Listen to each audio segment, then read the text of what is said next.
کی اس بزم کے روح رواں مہمان ذی وقار عزت مآب عالی جناب حضرت مولانا محمد جمشید صاحب دامت برکاتہم العالیہ، میں حضرت والا سے انتہائی ادب اور احترام کے ساتھ درخواست کر رہا ہوں کہ حضرت والا تشریف لائیں اور اپنے قیمتی اور پرمغز خطاب سے ہم سب کو محظوظ فرمائیں کہ اٹھ شیر مجاہد ہوش میں آ، تعمیر خلافت پیدا کر، کیوں فرقے فرقے ہوتا ہے اب ایک جماعت پیدا کر۔ اٹھ شیر مجاہد ہوش میں آ، تعمیر خلافت پیدا کر، کیوں فرقے فرقے ہوتا ہے اب ایک جماعت پیدا کر۔ کر تو بھی ترقی دنیا میں، اسباب تجارت پیدا کر، قارون کی دولت ٹھکرا دے، عثمان کی دولت پیدا کر، اور اسلام کا تو دم بھرتا ہے کفر سے پھر کیوں ڈرتا ہے، اسلام کا تو دم بھرتا ہے کفر سے پھر کیوں ڈرتا ہے، یا تو اسلام کا نام نہ لے یا شوق شہادت پیدا کر۔ استقبال کر رہا ہوں اور گزارش کر رہا ہوں جناب حضرت مولانا محمد جمشید صاحب دامت برکاتہم العالیہ سے کہ حضرت والا مسند خطابت پر جلوہ افروز ہو کر اس پیاسی اور تشنہ لب قوم کو سیرابی عطا فرمائیں۔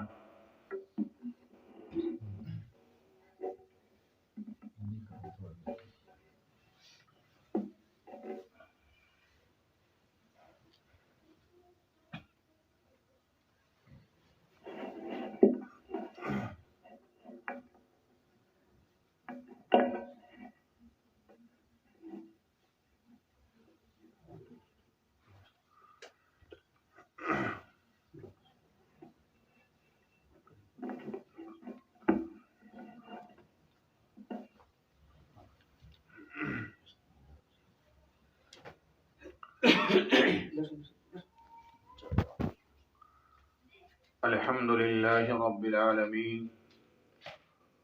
والصلاة والسلام على سيد الأنبياء والمرسلين محمد وعلى آله وصحبه أجمعين. أما بعد فأعوذ بالله من الشيطان الرجيم. بسم الله الرحمن الرحيم. قال الله عز وجل في كتابه المبين: يا أيها الذين آمنوا هل أدلكم على تجارة تنجيكم من عذاب أليم تؤمنون بالله ورسوله وتجاهدون في سبيل الله بأموالكم وأنفسكم ذلكم خير لكم إن كنتم تعلمون. وقال عليه الصلاة والتسليم: عليكم بمجالسة العلماء واستماع كلام الحكماء فإن الله يحيي القلب الميت بنور الحكمة كما يحيي الأرض الميت بماء المطر أو كما قال عليه الصلاة والتسليم. صدر ذی وقار اور اس پروگرام کے کنوینر روح رواں حضرت مولانا قاری شاہد ارمان حسین صاحب دامت برکاتہم، اور یہ چمنستان جس میں اس وقت یہ پروگرام منعقد ہو رہا ہے، جامعہ فیض ناصر، الحمدللہ یہ ادارہ مختلف پہلوؤں سے اور مختلف تقاضوں پر قوم کی بہترین رہنمائی کرتا ہے، اور وہ جو اس کے متعلقین ہیں اور شہر کے جو باشندے ہیں وہ بخوبی اس خدمت سے واقف ہیں۔ آج یہاں جمع ہونا اور کچھ لب گشائی کرنا وہ اس مناسبت سے ہے کہ دنیا میں ہر دور میں کچھ شخصیتیں ایسی وجود میں آئی ہیں کہ انہوں نے اپنی محنتوں سے جو جہالت کے اندھیرے تھے اور ظلم و تشدد کی جو چھاؤنیاں بنی ہوئی تھی، اپنی محنت سے انہوں نے جہالت کے اندھیروں کو بھی دور کیا، اور ظلم اور جبر و استبداد کی جو ایک ناقابل یقین چٹان تھی اس کو بھی مسمار کیا۔ انہی عظیم لوگوں میں سے آج ہم جن کا ذکر خیر کرنے چلے ہیں وہ ہندوستان کے معروف شخصیت، عظیم مجاہد فاتح اعظم سلطان ٹیپو شہید رحمۃ اللہ علیہ ہیں۔ میں قبل اس کے کہ ان کے متعلق کچھ گزارشات پیش کروں، اپنے ایک شعر سے ابتدا فرماتا ہوں۔ مختل کی طرف اب جاتے ہیں اے موت تیرے لب چوم کے ہم، لے جام شہادت پیتے ہیں ساقی کی ادا پہ جھوم کے ہم شمع یقی کے پروانے شعلوں سے محبت کرتے ہیں، اے زیست ہماری راہوں سے ہٹ ہم موت کی عزت کرتے ہیں۔ اور حقیقی حال یہ ہے، جیسا کہ بعض لوگوں نے کہا، موت اس کی ہے کرے جس پہ زمانہ افسوس، یوں تو آئے ہیں دنیا میں سبھی مرنے کے لیے۔ یہ تاریخ ہے کہ دنیا میں جو آیا ہے وہ جائے گا، لیکن اللہ نے ہر انسان پر کچھ ذمہ داری ڈالی ہیں۔ وہ ذمہ داریاں یوں تو ہر آدمی پر لازم ہے کہ وہ محسوس کرے اور اپنی استطاعت کے مطابق دنیا میں کارنامہ انجام دے کر جائے، مگر اس میں نہ کوئی اس میں کامیاب ہوتا ہے اور نہ ہر کسی کا تاریخ میں نام روشن ہوتا ہے۔ چنانچہ ہم جس عظیم مجاہد کی اور عظیم شہید کی قربانیوں کا تذکرہ کرنے چلے ہیں، دنیا ان کو سلطان ٹیپو کے نام سے یاد کرتی ہے، اور اس عظیم مجاہد پر ہندوستان میں بہت سی ناولیں لکھی گئیں، کتابیں لکھی گئیں، سیرت نگاروں نے ان کی سیرت لکھی، اور بہت سارے ان کے اوپر پروگرامز اور بہت ساری ان کے اوپر جو ہے وہ فلمیں وغیرہ بنائی گئیں۔ اس کے توسط سے بھی قوم ان کے کارناموں سے خوب اچھی طریقے سے واقف ہے۔ حضرت ٹیپو سلطان شہید کے جو ابتدائی حالات ہیں وہ شروع میں عرض کرتے چلیں۔ ان کے والد حیدر علی اور ان کی والدہ خود راوی ہیں، وہ بیان کرتی ہیں کہ ہمارے یہاں اولاد نہیں ہوئی، کوئی نرینہ اولاد نہیں تھی، چنانچہ ان کے دیہات اور قریب میں ایک ٹیپو مستان علی بہت بڑے اللہ والے درویش تھے، ان کی درگاہ پہ گئے اور وہاں فاتحہ کی، اللہ سے دعا کی، اللہ نے ان کے طفیل سے ان کو اولاد میسر کی، تو ان کی نسبت پر ان کا نام انہوں نے جو ہے وہ فتح علی حیدر علی نام رکھا۔ حیدر علی ٹیپو سلطان ان کا نام رکھا، ان کے والد کا نام فتح علی تھا۔ چنانچہ یہ ہندوستان کے ریاست میسور میں تقریباً 1750 عیسوی میں ایک بہت شریف گھرانے میں پیدا ہوئے، اور ان کے جد امجد جو ہے وہ کسی زمانے میں عراق سے آ کر ہندوستان میں آباد ہوئے تھے۔ چنانچہ ان کے والد جو ہے وہ ریاست میسور کے پہلے سپہ سالار تھے، پھر ہوتے ہوتے وہ وہاں کے جو ہے گورنر بنے اور پھر وہاں کے ریاست کے حکمراں بنے۔ ان کے بعد وہ حکومت ان کو ملی، چنانچہ ان کے والد نے جب ہندوستان میں انگریز کا سایہ پڑا تو انگریزوں سے مختلف جنگیں لڑی اور اپنی طاقت کا لوہا منوایا، لیکن ٹیپو سلطان کی جو جنگیں ہیں انگریزوں کے خلاف وطن کی آزادی کے لیے، وہ کئی معنی کر بہت ہی اہم ہیں، اور تاریخ کا یہ ایسا پہلو ہے کہ اگر اس کو ذکر نہ کیا جائے تو ہندوستان کی جو آزادی ہے وہ اس کی روداد ناقص اور ادھوری رہتی ہے۔ سب سے پہلی بات تاریخی یہ ہے کہ جب کوئی قوم کسی ملک پر قبضہ کرتی ہے، جب کوئی ملک کسی ملک پر قبضہ کرتا ہے تو سب سے پہلے وہ اس کی معاشیات کو کمزور کرتا ہے۔ وہ جس مذہب کے ماننے والے ہیں ان سے اس مذہب کو دور کیا جاتا ہے، اپنی تاریخ سے دور کیا جاتا ہے،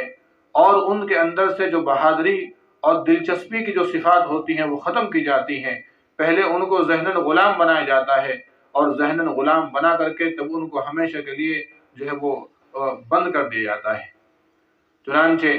جب ہندوستان میں انگریز کا سایہ پڑا اور ایسٹ انڈیا کمپنی نے بزنس کے ذریعے سے ہندوستان میں اپنے قدم جمائے اور ممبئی اور کلکتے میں آہستہ آہستہ اپنی تجارت شروع کی، اور پھر معاشیات کے ذریعے آہستہ آہستہ وہ لوگ آگے بڑھے۔ کچھ ہندوستان کے وطن کے ایسے لوگ جو کچے خیال کے لوگ تھے ان کو اپنا ہم خیال بنایا، اور دیکھتے ہی دیکھتے ان کے اچھی خاصی تعداد جمع ہو گئی، تو انہوں نے آہستہ آہستہ پلان کیا، اور کرتے کرتے ایک صوبے پر، پھر دوسرے صوبے پر، پھر تیسرے صوبے پر اس طریقے سے ہندوستان میں قدم جمانے شروع کیے، لیکن مختلف ریاستوں میں، چونکہ اس وقت میں ہندوستان میں بہت ساری ریاستیں تھیں، مختلف ریاستوں میں لوگوں نے ان کی مخالفت کی، لیکن انگریز کی ٹکر لینے کی ہر کسی میں ہمت نہیں تھی اور نہ ہر کسی میں مجال تھی۔ چنانچہ ٹیپو سلطان شہید نے 4 عظیم جنگیں انگریز سے لڑی ہیں، اور جس جنگ میں آپ شہید ہوئے ہیں وہ آپ کی 4تھی جنگ ہے۔ اس سے پہلے 3 جو جنگیں لڑی گئی ہیں، ان تینوں جنگوں میں کامیابی اور فتح جو ہے ٹیپو سلطان شہید کو ملی ہے۔ تاریخ میں بہت سنہرے الفاظ سے بڑی وضاحت تفصیل کے ساتھ میں موجود ہے کہ کس طریقے سے جنگیں لڑی گئیں، کتنی تعداد فوجوں کی رہی، اور اس شیر میسور نے کس جواں مردی اور بہادری کے ساتھ میں دشمنوں کا مقابلہ کیا۔ آپ وطن سے محبت کرنے والے، آپ ہندوستان کے باشندوں سے محبت کرنے والے، اور آپ وطن عزیز سے محبت کرنے والے ایسی شخصیت تھی کہ سیرت نگاروں نے لکھا ہے کہ وہ مذہب سے متعصب نہیں تھے، بلکہ وہ انسانیت کے خیر خواہ تھے، اور ان کی یہی وجہ تھی کہ ان کی فوج میں ہر طبقے کے لوگ اور ہر مذہب کے لوگ عہدوں پر مامور تھے۔ اس سے بڑا سچ تاریخ دانوں کے لیے اور کوئی نہیں ہو سکتا۔ بہرکیف حضرت ٹیپو سلطان شہید نے 3 جنگیں جو عظیم لڑی ہیں، اور ان میں انگریزوں کے جو چھکے چھڑائے ہیں، چنانچہ انگریز نے یہ سوچا کہ تنہا ہم ٹیپو سلطان سے ٹکر نہیں لے سکتے، تو نظام ملک حیدرآبادی اور ادھر مرہٹے، ان دونوں کو انہوں نے اپنے ہم خیال بنا کر اپنے قابو میں کیا اور ٹیپو سلطان کا باغی بنایا۔ اس سے قبل ٹیپو سلطان شہید رحمۃ اللہ علیہ نے نظام ملک کو مختلف خطوط لکھے ہیں، جس کے عکس تواریخ میں آج بھی موجود ہیں۔ کبھی ان کو اپنا بھائی کہا، اور کبھی ان کو ایک مسلمان کی حیثیت سے، ایک حکمران کی حیثیت سے، ایک نواب کی حیثیت سے ان کو اپنا کھویا ہوا سبق یاد دلایا، اور بتایا کہ اگر ہم دونوں ملیں گے تو دونوں مل کر ہم کتنا فائدہ کریں گے، اور اگر ہم الگ الگ ہوں گے تو آپ کا بھی نقصان ہوگا، میرا بھی نقصان ہوگا، ملک کا بھی نقصان ہوگا، اور مسلمان اور ہندوستان کی آبادی کا بھی نقصان ہوگا۔ حتیٰ کہ بعض مصنفین نے ایک عجیب حیرت کی بات لکھی ہے کہ جب نظام ملک الگ ہوتے چلے گئے اور انگریزوں کے قریب ہوتے چلے گئے، اور انگریز نے ان پر اپنا سکہ جمایا، تو آخری خط میں ٹیپو سلطان شہید رحمۃ اللہ علیہ نے یہ پیشکش کی تھی کہ نظام ملک، اگر آپ میرے ہم خیال اور ہم نوا بن کر ہم دونوں ایک ساتھ کام کرنا چاہتے ہیں، اور تمہیں اس بات کا یقین ہے کہ میں وفاداری نہیں کروں گا، ہو سکتا ہے میں غداری کر جاؤں یا انگریز سے میں بک جاؤں، تو میں ایک عہد آپ کو دیتا ہوں، اور وہ یہ ہے کہ میرے خاندان کے جو نوجوان لڑکے ہیں یا میرے خاندان کے جو نوجوان بیٹیاں ہیں، ان کا رشتہ آپ اپنے گھرانوں میں کرو، اور اپنے گھرانوں کے بچوں کا رشتہ میرے گھرانوں میں کرو۔ چنانچہ جب رشتہ داری آپس میں جڑ جائے گی، اگر حکومت ٹوٹے گی بھی تو اختلافات پیدا نہیں ہوں گے، بلکہ خاندانوں کی جو تعلق داری ہے وہ ہمیں الگ نہیں ہونے دے گی۔ اگر ہم ایک دوسرے کے ساتھ بے وفائی کریں گے تو تعلق داری ہمیں جوڑ کر رکھے گی۔ یہ پیشکش آپ نے نظام ملک سے کی ہے، لیکن بہرحال وہ ان کے نہ ہم خیال ہو سکے، نہ ان کے وہ پاس آ سکے، اور وہ تنہا پڑے ہیں۔ بلکہ مولانا الیاس بھٹکلی ندوی نے سیرت ٹیپو سلطان میں اس طرح کے واقعات نقل کیے ہیں کہ ان کو پڑھ کر تعجب ہوتا ہے کہ اس بندے کے اندر کس قدر ذہین انسان، کیسی پلاننگ اس کے ذہن میں تھی۔ حضرت ٹیپو سلطان نے ادھر انگریزوں سے ٹکر لی اور منصوبہ بنایا، آپ نے ترکی سے رابطے کیے، آپ نے افغانستان سے رابطے کیے، آپ نے ایران سے رابطے کیے، آپ نے فرانس سے رابطے کیے۔ تو شروع میں فرانس نے اور افغانستان کے وزیر نے آپ کو مدد دینے کی پیشکش کی، لیکن وہ حالات اس طرح کے بنے کہ وہ مدد آپ تک نہ پہنچ سکی۔ چنانچہ 3 عظیم جنگ لڑنے کے بعد 4تھی جنگ میں آپ جو ہے شہید ہوئے ہیں، اور 1799 4 مئی کو آپ اس دنیا سے رخصت ہوئے ہیں۔ جیسا کہ دنیا میں ایک بات مشہور ہے کہ جب کسی قوم کے ساتھ میں غداری ہوتی ہے تو بڑے بڑے بہادر گھر جاتے ہیں، پس جاتے ہیں۔ چنانچہ آپ کی زندگی میں، آپ کی جو زندگی ہے وہ جو آپ کے اخلاقیاتی سیرتی زندگی ہے، ابھی ہم اس پر روشنی ڈالیں گے۔ اس سے قبل ہم یہ بتائیں کہ تقریباً 5000، بعض نے لکھا ہے 15000 اور بعض نے لکھا ہے 25000 فوج انگریز کی شہر میسور پر چھاؤنی بنائی ہوئی تھی، اور اندر سے آپ کے 2، ویسے تو وہ آپ کے ساتھی تھے، مگر وہ انگریز سے مل کر اپنا ضمیر بیچ چکے تھے، جس میں سر فہرست میر صادق کا نام آتا ہے۔ اس کے علاوہ اور بھی دوسرے لوگ تھے، انہوں نے انگریز سے آپ کی ساری معلومات شیئر کی اور کسی طریقے سے وہ قلعے کے قریب آئے، اور وہ بڑی لمبی داستان ہے کہ پھر گولیاں چلیں اور جو ہے وہ دیواریں توڑی گئیں اور جو ہے وہ سازش سے دروازہ کھولا گیا، اور اس کے بعد جو ہے پھر قلعے کے میدان میں بہت سخت ترین مقابلہ ہوا، جس میں آپ کی فوج کا کافی نقصان ہوا۔ بعض مورخین نے لکھا ہے کہ جو ٹیپو سلطان کے جو بارود کے خزانے میں جو آگ لگی ہے، اگر وہ آگ نہ لگتی تو ٹیپو سلطان کئی دن تک برابر لڑتے رہتے اور انگریزوں کو پیچھے ہٹا دیتے، یہ قلعے سے باہر نکال دیتے، لیکن سازشاً جو بارود کا جو ذخیرہ تھا جس میں ہتھیار رکھے ہوتے ہیں، اس میں جو آگ لگی ہے، اس سے اتنا بڑا نقصان ہوا ہے کہ مزاحمت کے تمام تر راستے بند ہو گئے۔ چنانچہ یہ جو دوسرے لوگ تھے، انہوں نے جو مورچے پر فوجی تھے ان کو لالچ دیا اور ان سے کہا کہ آج شام میں وظیفہ تقسیم ہوگا، فوجیوں کو تنخواہیں دی جائیں گی، لہٰذا اس وقت تمام فوجی اپنا مورچہ چھوڑ کر اپنے وظیفہ لینے کے لیے جو ہے وہ دربار میں آ جائیں۔ اس طرح کی سازشوں سے جو ہے وہ کمزور پڑے، لیکن آخر دم تک غالباً جب آپ کے سر میں گولی لگی ہے عصر کے بعد، اور غالباً مغرب کا وقت تھا جب آپ شہید ہوئے ہیں، آپ نے آخری دم تک لڑے ہیں آپ، اور آپ کے خادم نے جب آپ سے یہ کہا کہ حضرت آپ فلاں جگہ مورچہ چھوڑ کر چلے جائیں اور وہاں آپ کو پناہ مل جائے گی۔ چنانچہ عزم و استقلال کے ساتھ آپ جب تک دنیا میں رہے سرخ رو زندہ رہے، اور جب دنیا سے گئے ہیں تو سرخ رو ہو کر کے گئے ہیں۔ چنانچہ آج کا دن ہم آپ کی قربانیوں کو، آپ کی شخصیتوں کو، یہ تو ان کے صرف جہادی کارنامے اور جو انہوں نے جنگ لڑی ہے ہندوستان کی آزادی، یہ وہ پہلو ہیں، ورنہ تو ٹیپو سلطان شہید رحمۃ اللہ علیہ کی زندگی ایک مرد مومن اور کامل مجاہد کی زندگی ہے، جن کی زندگی کا ہر پہلو قابل اتباع ہے۔ وہ صرف یہ نہیں کہ وہ ایک کمانڈر تھے یا وہ ریاست کے سربراہ تھے، بلکہ وہ اپنے وقت کے بہت بڑے عالم،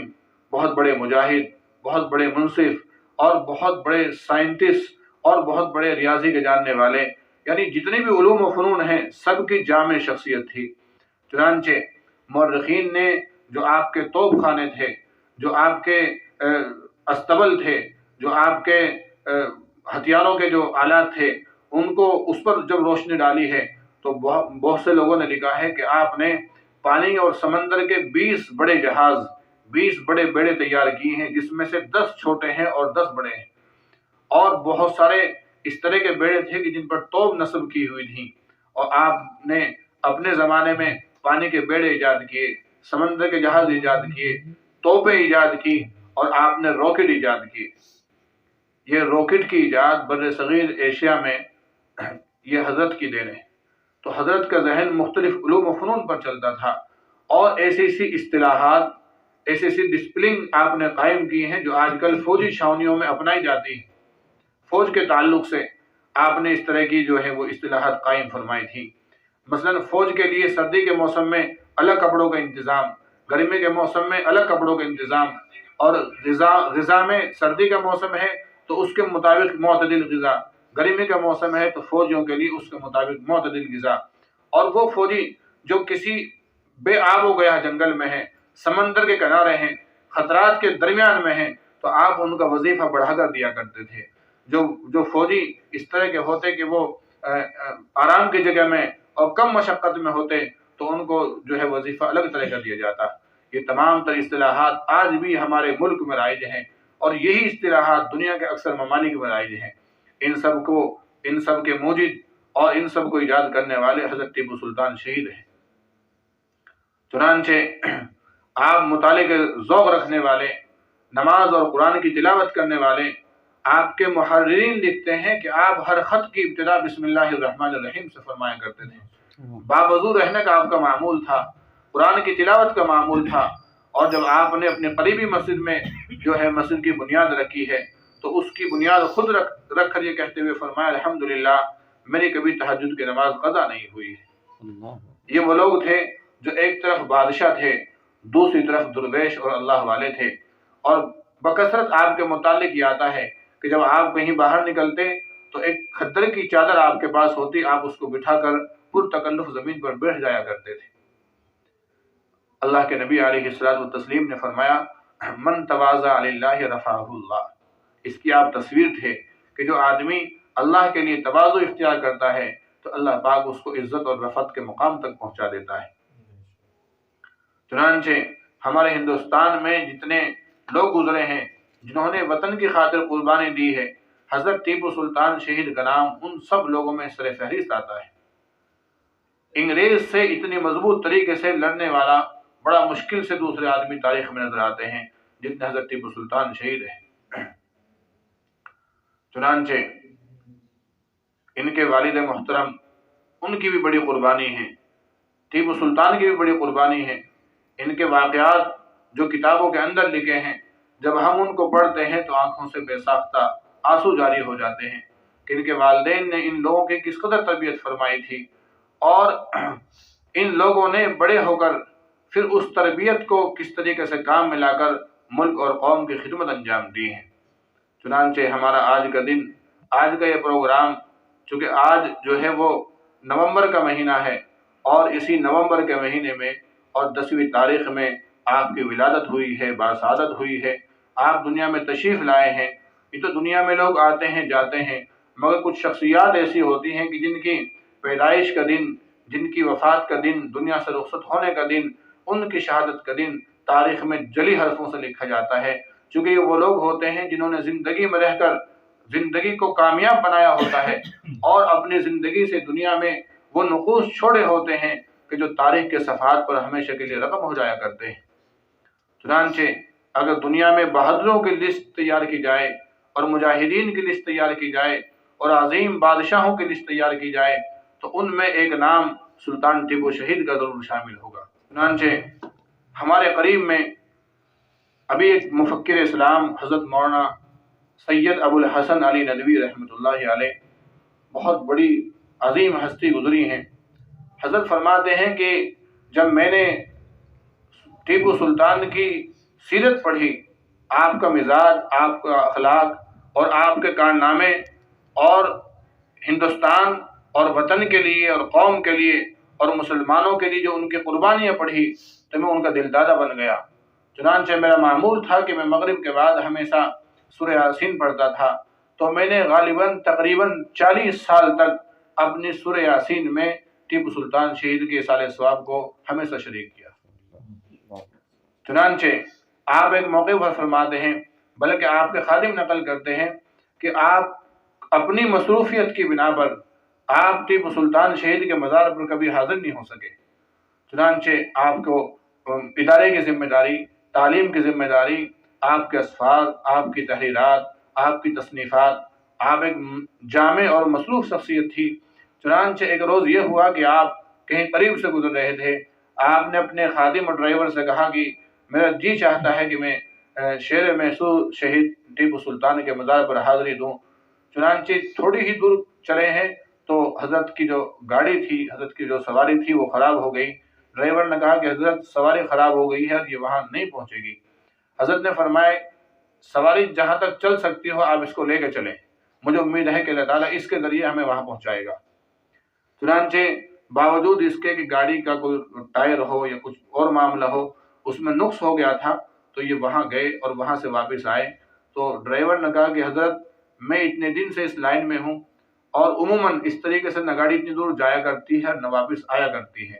تو حضرت نے فرمایا کہ بھائی یہ اصل میں ٹیپو سلطان سے جو ہمیں لگاؤ ہے، اللہ نے اس موقع پر میری مدد فرمائی ہے اور اتنے دن سے میرا معمول یہ ہے کہ میں ٹیپو سلطان کی محبت کی وجہ سے ان کو اتنے دن سے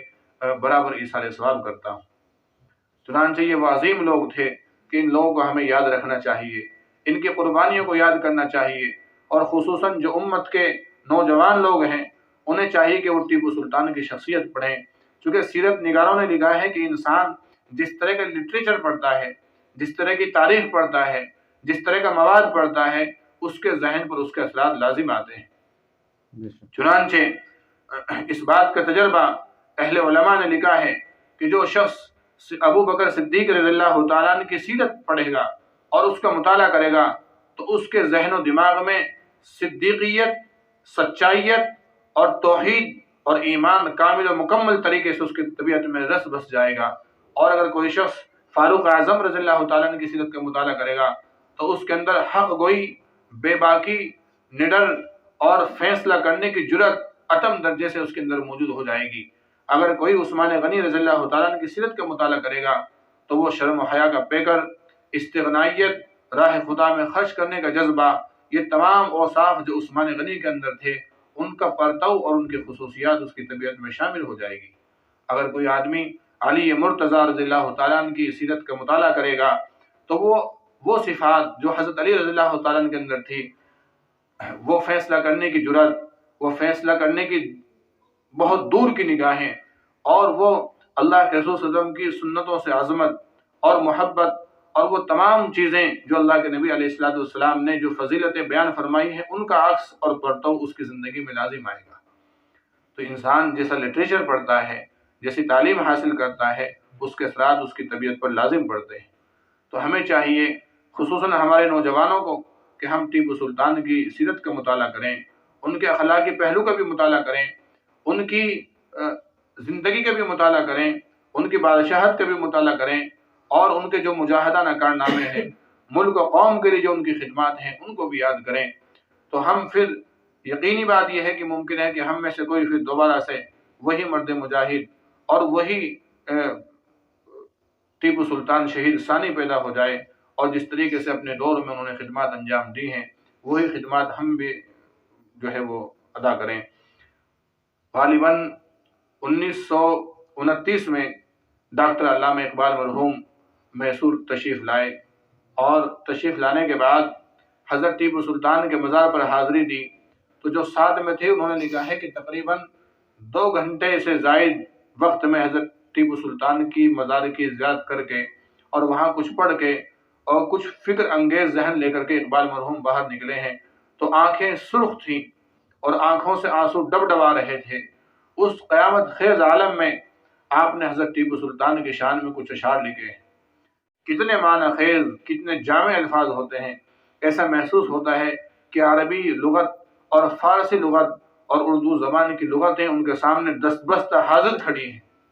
اور وہ سعادت سمجھتی ہیں کہ اقبال جس الفاظ کو جس باب کے لیے چن لیں وہ لغتیں اس الفاظ کو سعادت سمجھتی ہیں کہ اقبال نے ہم کو وہاں استعمال کر لیا ہے۔ بڑے بڑے شعراء، ادباء اور فصحاء جب اقبال کا کلام پڑھتے ہیں تو دنگ رہ جاتے ہیں۔ چنانچہ آج کی جو یہ محفل ہے ہماری اور جو کچھ یہ گزارشات رکھی گئی ہیں، ان تمام گزارشات کو میں اقبال کے چند اشعار پڑھ کر ختم کرنا چاہتا ہوں۔ تو رہ نورد شوق ہے منزل نہ کر قبول، لیلا بھی ہم نشی ہوں تو محمل نہ کر قبول۔ اے جوئے آب بڑھ کے ہو دریائے تند و تیز، ساحل تجھے آتا ہو تو ساحل نہ کر قبول۔ کھویا نہ جا صنم قدائے کائنات میں، محفل گداز گرمی محفل نہ کر قبول۔ صبح ازل یہ مجھ سے کہا جبرائیل نے، جو عقل کا غلام ہو وہ دل نہ کر قبول۔ باطل دوئی پسند ہے